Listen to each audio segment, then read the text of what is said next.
আসসালামু আলাইকুম ওয়া রাহমাতুল্লাহি ওয়া বারাকাতুহু। আলহামদুলিল্লাহি রাব্বিল আলামিন ওয়া আকিবাতুল মুত্তাকিন ওয়াস সালাতু ওয়াস সালামু আলা নবিয়িনা মুহাম্মদ ওয়া আলা আলিহি ওয়া সাহবিহি সাল্লাম ওয়া বা'দ। সম্মানিত দিনী ভাই ও বোনেরা, অত্যন্ত গুরুত্বপূর্ণ একটি মাসে আমরা পদার্পণ করেছি, যে মাসের নাম হচ্ছে রবিউল আউয়াল। রবিউল আউয়াল, এই মাসেই রাসূলুল্লাহ সাল্লাল্লাহু আলাইহি ওয়াসাল্লামের জন্ম হয়েছে। আর এই জন্মদিবসকে নিয়ে নানাভাবে নানা ধরনের আয়োজন করা হয়। সরকারিভাবে ছুটিও ঘোষণা করা হয়।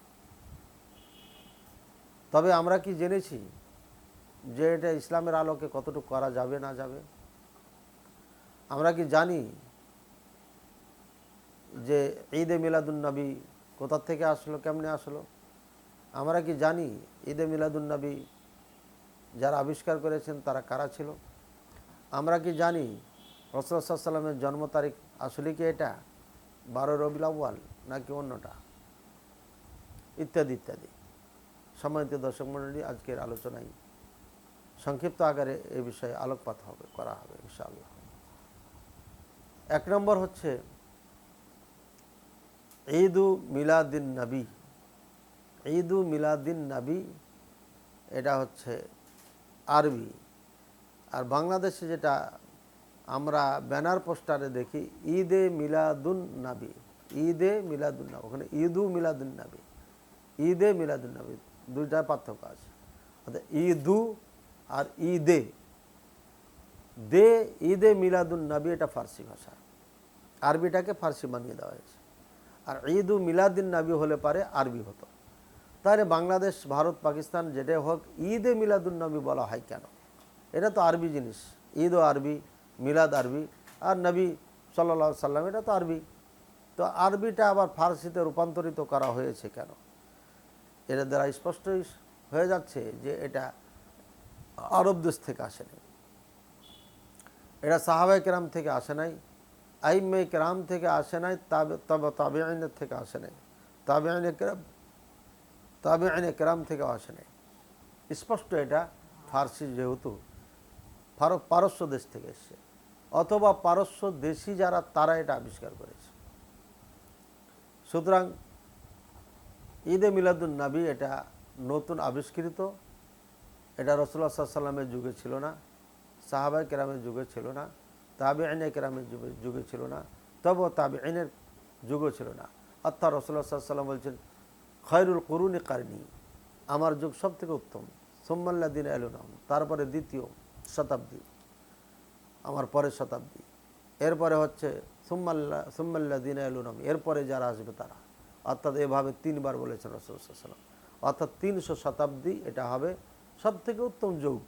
300 শতাব্দীর পরে অনুত্তম যুগ শুরু হবে। 300 শতাব্দীর মধ্যে ঈদে মিলাদুন নবীর কোনো অস্তিত্ব নাই।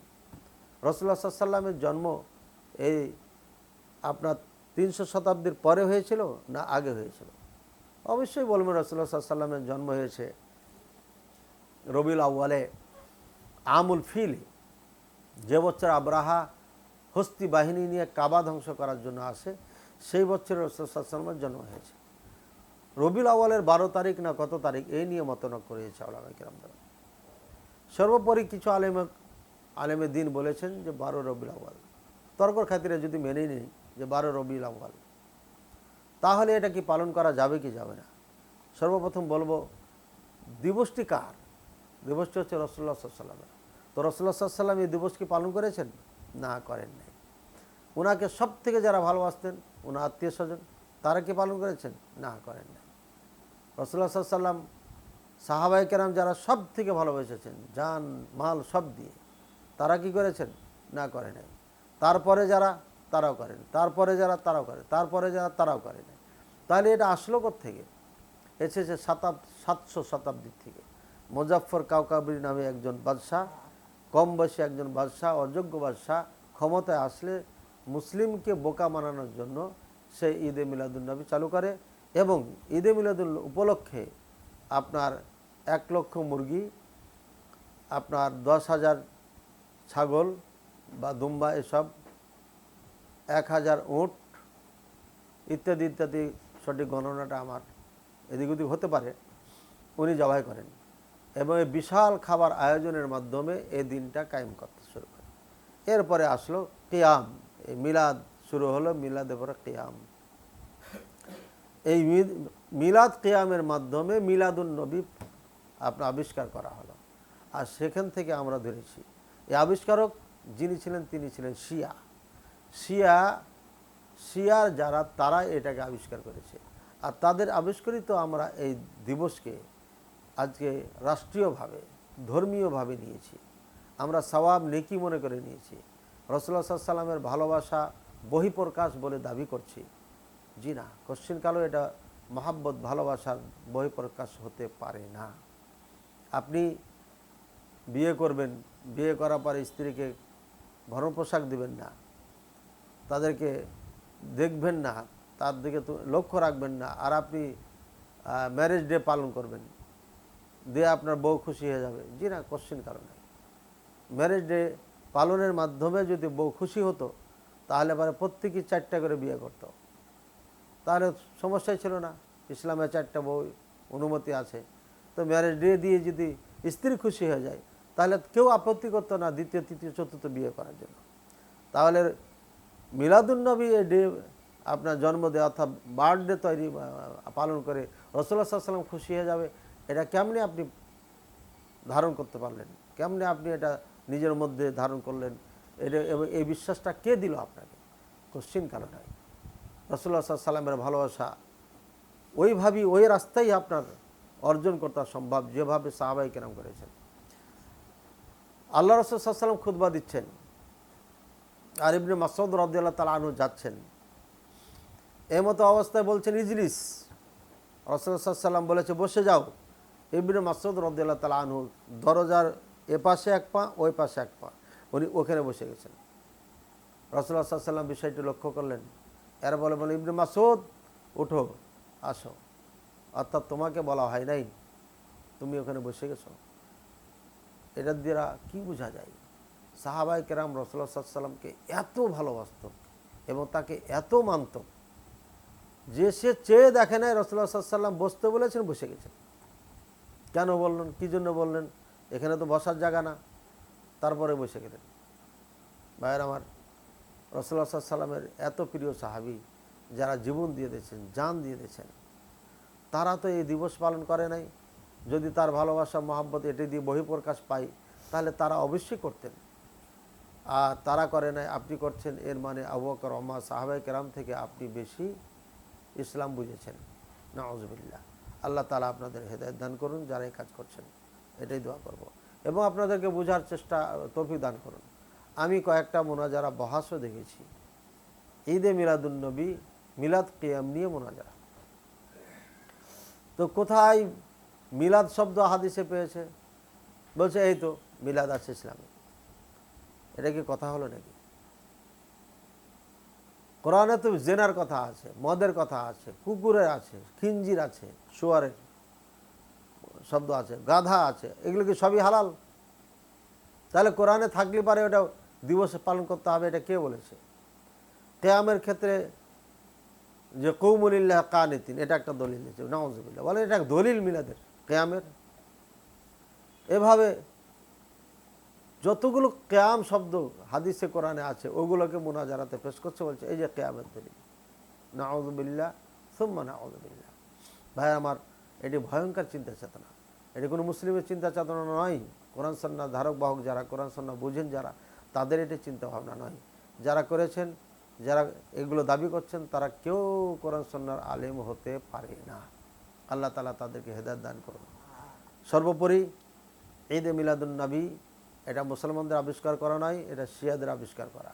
আর আপনারা জানেন শিয়ারা জেনে শুনে যারা শিয়া দাবি করে তারা মুসলিম নয়। সুতরাং আমরা ভিন ধর্মীদের, ভিন দেশিদের ধর্মের নামে একটা জিনিস আবিষ্কার করলো আর আমরা এটা নিয়ে নিচ্ছি, এটা কোশ্চিন কালেও মুসলমান থেকে কাম্য নয়, মুসলমানদের থেকে কাম্য নয়।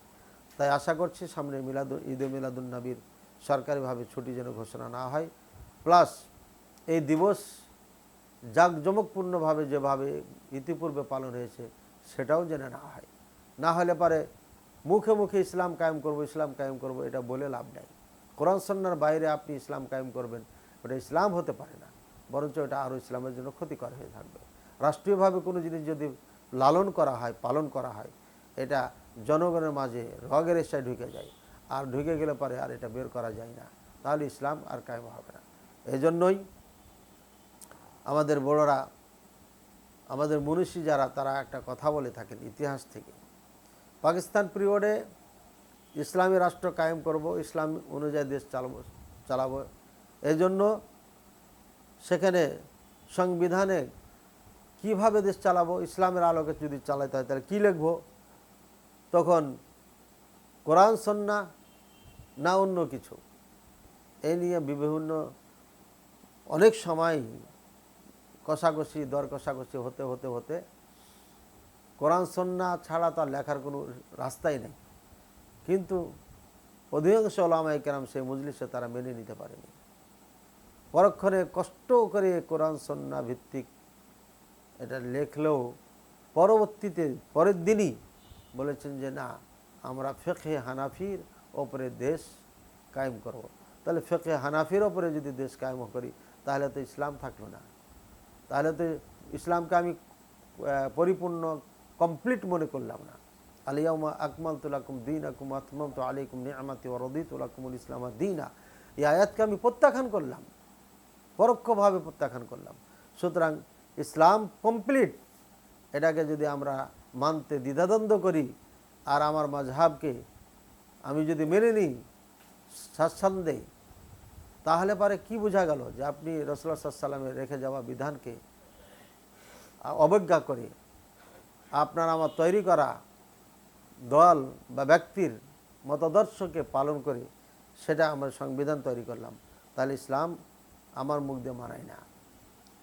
এখন অনেকে দাবি করেন যে না, আমাদের মাযহাব ইসলামের বাইরে না। আপনাদের মাযহাব ইসলামের বাইরে না, ঠিক আছে, কিন্তু আপনাদের মাযহাবের নাম দিয়ে শত শত আমল রয়েছে যেটা কোরআন সুন্নাহর সাথে কোনো সম্পর্ক নেই, মাযহাবের সাথেও সম্পর্ক নেই। এই জন্য কোরআন সুন্নাহর বাইরে যখনই কোনো কিছু করব তখন মানুষের সুযোগ হয়ে যায়। হ্যাঁ, যেমন আমাদের রাষ্ট্রীয় রাজনৈতিক দলগুলো বলে আমি অমুকের লোক, বাস তার কাজ হয়ে গেল। তো আমি যখন অমুক মাযহাবের লোক, যেটা বলবো সেটাই দলিল হয়ে যাবে, এবং তাই হচ্ছে। আল্লাহ তাআলা আমাদেরকে বুঝার তৌফিক দান করুন।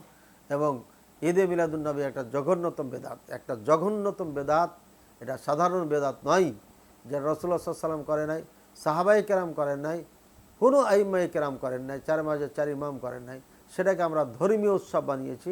এটা জঘন্যতম একটা বেদাত এবং খারাপ কাজ। এটা অবশ্যই পাপাচার, এটা থেকে আমাদের অবশ্যই বিরত থাকতে হবে। আল্লাহ তাআলা আমাদেরকে তৌফিক দান করুন। আল্লাহুম্মা আমিন।